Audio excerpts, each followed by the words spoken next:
अस्सलाम वालेकुम दोस्तों, उम्मीद है आप सब खैरियत से होंगे। दोस्तों, आज की वीडियो एक ऐसे शख्स की है जो मुसलमानों से शदीद नफ़रत करता था, जो मुसलमानों को गाली दिया करता था, जो तमाम मज़ाहिब से ज़्यादा इस्लाम के मुखालिफ था, जिसके घर वाले आज भी मुसलमानों से शदीद नफ़रत करते हैं, जो ये कहा करता था कि मैं हर जगह जा सकता हूँ लेकिन इस्लाम में कभी नहीं जा सकता। लेकिन दोस्तों, इस कदर इस्लाम से और मुसलमानों से नफ़रत होने के बावजूद अल्लाह ताला ने इन्हें हिदायत कैसे दी, ये सनातन धर्म छोड़कर दीन इस्लाम में कैसे दाखिल हुए और इनकी पत्नी ने अभी तक इस्लाम कबूल किया या नहीं, और इनके घर वालों को इनके कबूल इस्लाम के बारे में पता चला या नहीं, और आखिर इन्होंने इस्लाम ही क्यों कबूल कर लिया, ये जानने के लिए आप इस वीडियो को ज़रूर पूरा देखें। और दोस्तों, इस वीडियो को देखने के बाद आपको इस बात पर भी यकीन हो जाएगा कि बेशक अल्लाह जिसे हिदायत देना चाहता है उसे देकर ही रहता है, फिर चाहे वो जितना बड़ा ही इस्लाम को दुश्मन क्यों ना हो। दोस्तों, आपको बता दें कि इनके इस्लाम कबूल करने का जरिया अल्लाह ताला ने इनके ही एक मुस्लिम दोस्त को बनाया था, जो इन्हें इस्लाम की दावत देता रहता था। इसीलिए दोस्तों, हमें अपना कैरेक्टर, हमें अपना किरदार इतना पाक साफ रखना है और इस तरह से गैर मुस्लिमों को अपना किरदार पेश करना है कि वो सोचने पर मजबूर हो जाए कि आखिर इसको ये सब तालीम किसने दी, और फिर वो मुसलमानों और इस्लाम का मुतालिया करना शुरू कर दे और बस यही वजह उसके हिदायत का ज़रिया बन जाए। दोस्तों, आपकी क्या राय है इस पर हमें कमेंट करके ज़रूर बताइएगा। दोस्तों, अगर आपको हमारा ये काम पसंद आता है तो आप इस वीडियो को लाइक और शेयर कर दीजिएगा, और हर रोज़ इसी तरह की एक नौ मुस्लिम की वीडियो देखने के लिए हमारे चैनल को भी सब्सक्राइब कर दीजिए। जी जितेंद्र भाई। अस्सलाम वालेकुम आमिर भाई। वालेकुम सलाम। आप मुसलमान हैं, नॉन मुस्लिम है भाई? अल्हम्दुलिल्लाह, काफ़ी अर्सा हो गया इस्लाम में आए मेरे को। अच्छा, आप पहले नॉन मुस्लिम थे? जी हाँ। ठीक है। हिंदू धर्म से थे या सिख धर्म हिंदू से? धर्म से। हिंदू धर्म से। हिंदू धर्म से थे। कितने साल हो गए? अल्हम्दुलिल्लाह 10 साढ़े 10 साल हो गए। अल्हम्दुलिल्लाह। माशाल्लाह, ये तो ठीक ठाक लंबा टाइम हो गया यार आपको तो, माशाल्लाह है। जी जी। माशाल्लाह, फिर तो आप मुझसे ज्यादा, माशाल्लाह। वैसे तो मैं कुछ भी नहीं हूँ, मगर 10 साल हो गए हैं तो आप तो मुझसे अरे तगड़े नहीं माशाल्लाह। आमिर भाई, मैं आपको तकरीबन 8 महीने से फॉलो कर रहा हूँ। आपके जी, हर वीडियो में देखता हूँ। माशाल्लाह माशाल्लाह। अल्हम्दुलिल्लाह, सुभान अल्लाह, माशाल्लाह, आप सभी हो मेरे लिए। मज़ा अलग है आपका, जब आप पोस्ट मॉडर्न करते हो ना, उसका अलग ही एक मिजाज है। वो तो जरूरी है ना। जी जिंदगी का मजा तो फिर खट्टे में है ना जी। जी जी, बेशक बेशक बेशक। हाँ, वो आमिर जरूरी। भाई, मेरा एक सवाल नहीं कहूंगा मैं, एक मेरा एक दर्द है जो मैं आपसे शेयर करना चाहता हूँ। बिल्कुल शेयर कीजिएगा, आ, मगर मुझे इंटरेस्ट हो रहा है जितेंद्र भाई, आप जरूर कीजिएगा। मैं चाहता हूँ आपसे बात जरा तसल्ली से हो। आपके पास टाइम जी। है ना? जल्दी में तो नहीं? इजी है? नहीं नहीं, बेशक आप प्लीज कंटिन्यू करिए। ठीक हो गया, ठीक हो गया। जितेंद्र भाई, 10 साल हो गए आपने माशाल्लाह इस्लाम कबूल किया, और 10 साल पहले का मतलब है 2014। ठीक है? जी ठीक हो गया। अच्छा, कुछ थोड़ा सा बताना चाहेंगे, बैकग्राउंड, टर्निंग पॉइंट क्या था, मोटिवेशन क्या, इंस्पिरेशन क्या थी, लाइफ ने टर्न कहाँ से लिया, बताना चाहें अगर पब्लिक के लिए। इलाका, सिटी ना बताइएगा, डिटेल्स ना बताइएगा, मतलब कुछ ऐसी कोई बात बताना चाहें जो आप समझते हैं। जी। कुछ पर्सनल लॉस हुआ मुझे हम्म, 2012 में। ज़्यादा डिटेल शेयर नहीं कर सकता मैं। तो उसके बाद मेरा दिली मूवमेंट थोड़ा चेंज हुआ। मैं भगवान को ढूंढने लगा हर जगह पर। अच्छा अच्छा अच्छा, सही। जी। मैं हर जगह गया, ऐसा नहीं है। मुझे अगर सबसे ज़्यादा अगर नफरत थी हम्म, तो वो इस्लाम से थी। ओ मुझे अगर हो। सबसे ज़्यादा अगर मैं गालियाँ देता था किसी को तो वो मुसलमान था। हम्म। मैंने कसम खाई थी कि हर जगह जाऊंगा, बट यहाँ कभी नहीं जाऊंगा, इन लोगों के साथ कभी नहीं रहूंगा। ओ, ओके। बट कहते हैं ना, हर जगह जाने के बाद आ, जब अल्लाह ने हिदायत लिखी हो तो आप कहीं पर भी रहो, अल्लाह आपकी और आपको खींच लेगा। ठीक। जी। तो मेरा फ्रेंड है बचपन का, मैं नाम खुलासा नहीं करूंगा। बस जी जी। उसने मुझे बहुत हेल्प की। मैं उसको कितनी भी बचपन से उसको गालियां देता था ना, फिर भी वो मेरी हम्म, फिक्र करता था कि नहीं, हम्म, तू अच्छा इंसान है जितेंद्र, तू बहुत अच्छा है। मैं बस दावत का काम उसने किया मेरे तरफ।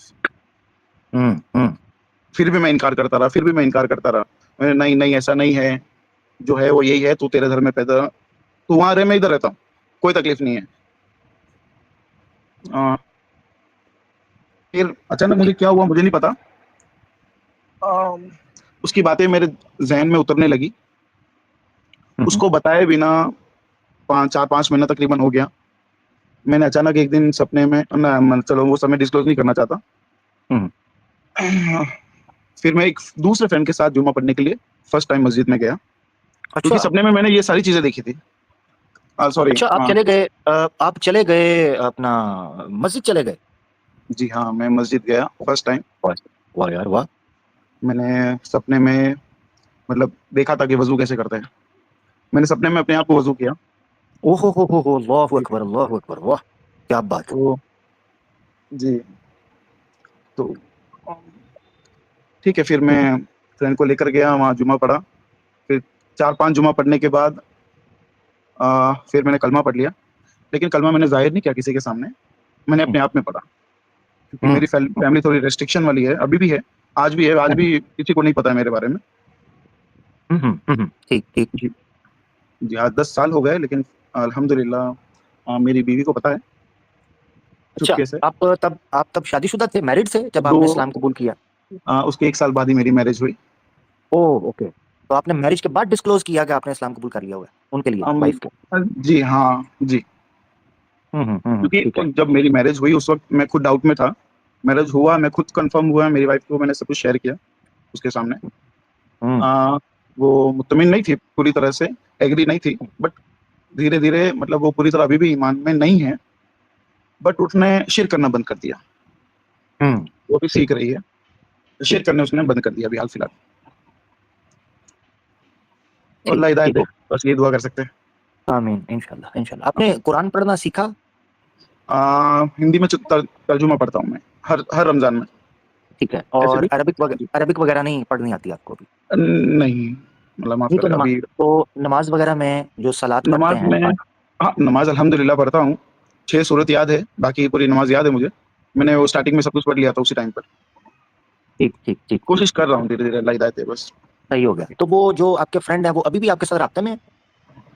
जी हाँ, मुलाकात कम होती है बट अल्हम्दुलिल्लाह होती है। उनका वो एक क्या टर्निंग पॉइंट था रिएक्शन मेरी था? लाइफ़ का, एक नंबर इंसान है वो मेरी लाइफ़ में। हुँ, ज़बरदस्त, ज़बरदस्त, ज़बरदस्त। जी, जान के बड़ी खुशी हुई जितेंद्र भाई, बहुत अच्छा लगा। जैसे आपने अपना जर्नी बताया 10 जी। साल पहले का, तो अब तो आप ज़िंदगी के उस हिस्से में हैं कि आपकी फैमिली को कंप्लीटली पता होगा, राइट? अ, सभी को नहीं मेरी वाइफ़ को पता है, अब मेरी पेरेंट्स को सिस्टर भी को भी नहीं पता? पता है। नहीं पता। वो बहुत कट्टर है, आमिर भाई बहुत कट्टर है। हुँ, बहुत ज़्यादा कट्टर है। मैं क्या बताऊँ मेरे समाज का हाल बेहतर मेरा अल्लाह ही जानता है और मैं जानता हूँ। उनके दिल में हुँ, कितनी नफ़रत भरी है। सभी के हुँ, मन में आजकल जो स्ट्रीम में भी मैं देखता हूँ ना, हर जगह पर इतनी नफ़रत भरी है। ठीक है, देखो वही नफ़रत एक टाइम पे मेरे अंदर भी थी। मैं हुँ, उनको इसलिए बुरा नहीं बोलता हूँ क्योंकि मैं खुद वैसा ही था। हुँ, मैं खुद उन जैसा ही था, वो ही था। बट कहते हैं ना, आप एक बार कोशिश करो ईश्वर को पहचानने की, ढूँढने की। आप एक बार कदम उठा के चलो तो सही। लेकिन कदम चलने से पहले शर्त इतना रखो कि आप बस घमंड से थोड़ा दूर रहो, कि मैं हुँ, ही सब कुछ हूँ, मैं ही हूँ, मेरा ही सब कुछ सही है। उस ऐब को, उस घमंड को आप थोड़ा दूर साइड पर कर दो। आप जिस ईश्वर की तरफ जानने की कोशिश कर रहे हो ना, आप सब कुछ सरेंडर कर दो वहाँ पर, कि हुँ, मैं तुच्छ हूँ, मैं नीच हूँ, जो है मेरा परम वही सबसे बेस्ट है। ठीक हो गया। अच्छा ये बताएँ जितेंद्र भाई कि आपका जो फैमिली बैकग्राउंड आप बता रहे हैं बड़े कट्टर हैं, तो थोड़ा बताना चाहेंगे कि वो ब्राह्मण फैमिली से ताल्लुक रखते हैं, क्षत्रिय हैं या क्या क्या आपका जो क्षत्रिय राजपूत। क्षत्रिय राजपूत हैं आप? ठीक हो गया। ठीक, सही, ज़बरदस्त हो गया। जी, और आपकी जो सिस्टर को पता है, वो सिस्टर पर आपने काम करने की कोशिश की, उनको बताया कि क्यों आपने इस्लाम को जी। स्वीकार किया है? हाँ, मैंने उनको सब कुछ बताया। तो ठीक है। वो उनका रिएक्शन यही है कि अगर तुझे मानना है तो तू मान, बट किसी को डिस्क्लोज़ मत कर। तेरी हुँ, आस्था तेरे तक रख, तो बेटर है बोले। ठीक हो गया, ठीक। और आपके बच्चे भी हैं? अल्हम्दुलिल्लाह 2 बच्चे हैं।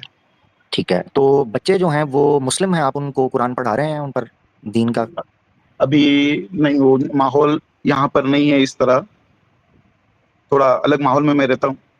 माहौल पूरी तरह से नहीं है, थोड़ा सपोर्ट वगैरह कुछ नहीं है। मैं मतलब मैं अपने आप में ही ज़्यादा रहता हूँ। कोशिश हुँ, करता हूँ लेकिन जो फैमिली का बैकग्राउंड है मेरा, मैं नहीं कर सकता वो सारी चीज़ें इस हुँ, वक़्त। हुँ। अल्लाह हिदायत दे, ठीक, बाकी तो बस दुआ कर सकते हैं हम, दुआ करता ही हूँ मैं। ठीक, ठीक, ठीक, ठीक, ठीक, सही हो गया, ठीक हो गया। और आपकी वाइफ़ जो हैं, उनके ऊपर भी आपने कुछ उनको बताया कि भई आपको इस्लाम कबूल करना चाहिए या कोई इस तरह की बात उनके साथ कोई टॉपिक डिस्कस हुआ हो? हाँ, ये सारी चीज़ें फ़ोर्स नहीं करता क्योंकि इस्लाम में जायज़ नहीं है। मैं मेरी हुँ, तरफ से दावत का काम करता रहता हूँ, मेहनत करता रहता हूँ उसके ऊपर। ठीक। अच्छा, आप अपनी फैमिली के साथ रह रहे हैं या सेपरेट कहीं रह रहे हैं? नहीं, फैमिली के साथ ही हूँ मैं, तो नमाज़ वगैरह कैसे पढ़ते हैं आप? रूम के अंदर, रूम के अंदर वाइफ़ के बाकी सामने? मस्जिद में। हाँ, वाइफ़ के सामने, बच्चों के सामने भी 10 साल कोई तक ये दिक्कत पॉसिबल है जितेंद्र भाई कि ना पता लगा हो फैमिली को, पेरेंट्स को 10 साल तक? हम फैमिली को डाउट है छोटा-सा, क्योंकि हुँ, मेरे ज़्यादातर दोस्त मुस्लिम हैं। हुँ, तो अब क्या होता है न्यूज़ में, जब ये सारी चीज़ें जो आजकल इस्लामोफोबिया जो चल रहा है, हुँ, अब पापा उनके सामने गालियाँ देते हैं, तो मैं पापा को बोलता हूँ कि आप इतना मत बोला करो, कुछ अच्छे भी होते हैं, कुछ बुरे भी होते हैं, बुरा को हमेशा बुरा कहो, हुँ, कोई हर्ज नहीं है, लेकिन आप हर किसी को बुरा मत कहो। हुँ। ठीक, ठीक, तो ठीक। बोलते हैं नहीं, तू तो अभी इनके संगत में रह गया है, तो तू वैसा ही मिल गया है। ठीक हो गया, ठीक हो गया। जितेंद्र भाई, बहुत शुक्रिया, अच्छा लगा। आप जो कोई सवाल पूछना चाह रहे थे, वो पूछना चाहते हैं, पूछ लें, क्योंकि आप कह रहे थे कोई सवाल है या कोई सजेशन है। क्या कहना चाह रहे थे, वो कह लें, फिर आगे बढ़ते हैं। मेरा भाई एक सवाल यही है कि अगर अब मेरी अम्मी का इंतकाल हो चुका था, अच्छा, मेरे ईमान लाने से पहले, ठीक है।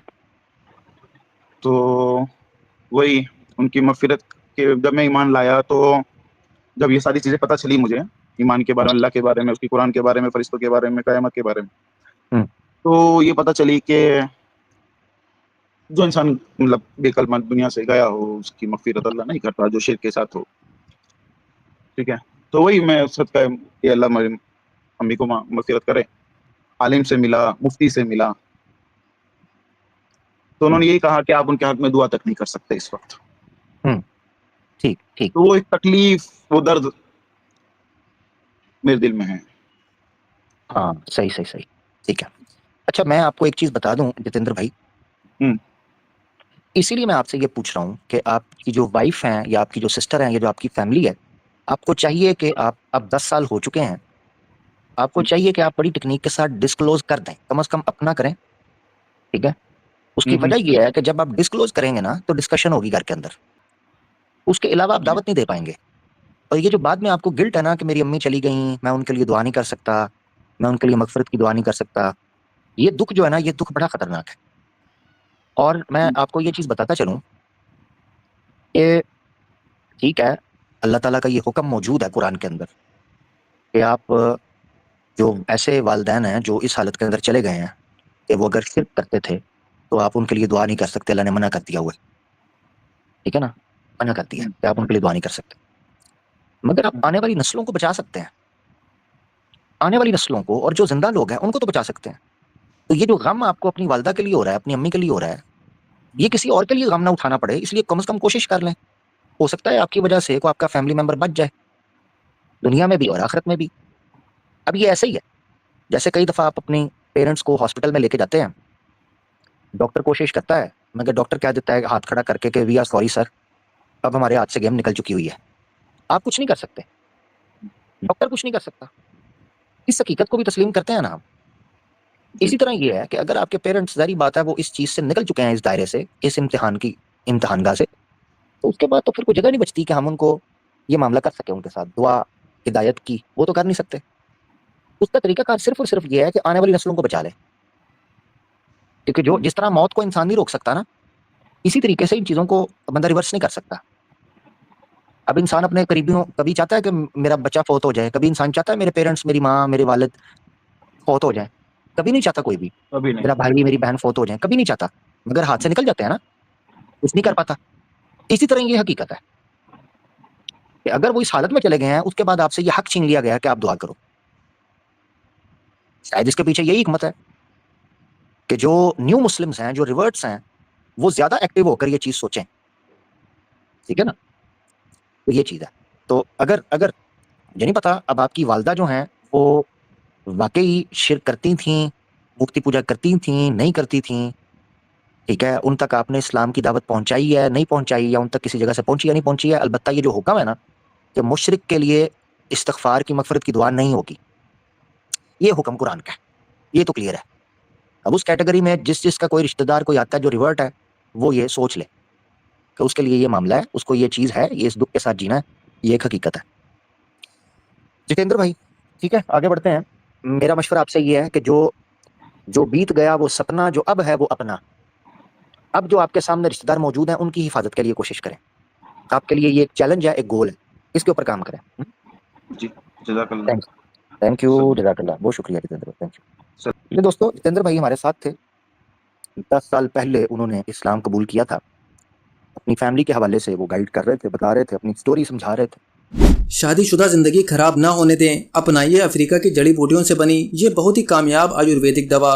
क्योंकि पुरुषों में मर्दाना कमजोरी कभी भी आ सकती है और हमारी हंसी खुशी जिंदगी भी गमों में तब्दील हो जाती है और अक्सर यही वजह दूरियों का बाइस बनती है। तो दोस्तों, अगर आप भी इस तरह की परेशानियों से जूझ रहे हैं तो हमसे व्हाट्सएप पर राब्ता करें। सिर्फ 1 ही महीना इस दवा को खानी होती है, इसके बाद बीमारी जड़ से खत्म हो जाती है।